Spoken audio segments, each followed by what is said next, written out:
Pandemic has us taking steps to protect our physical health, but we're looking into what can you do to take care of your financial health as well. KXAN's Tom Miller asked an Austin financial expert for some guidance.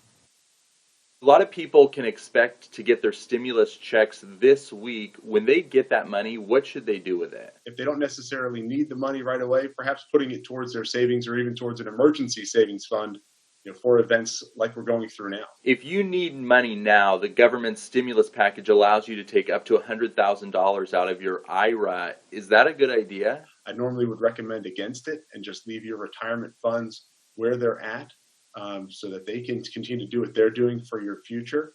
But if it is an absolute dire need, it's something that you can take advantage of, and the government will let you, pay the taxes off over time and avoid those penalties. A lot of people in the baby boomer generation are nearing retirement age. Is now an okay time to retire? If you're panicking because you're late in the game and maybe you still had a lot of money that was in the stock market, and we've seen a drastic loss in the last couple of months in the stock market, or big fluctuations, then maybe you're at too much risk this late in the game in your career. But if you've prepared all along this way and you've had a plan, you've talked to a financial professional, and they've guided you properly, this should still be a good time to retire. Moving forward, there will be a day when this is behind us. What are some of the lessons going to be coming out of this for people and how they handle their finances? A proper plan from start to finish, meaning it usually starts with an emergency fund, having enough money set aside. Some people say 3 months or 6 months of income or expenses saved up and put aside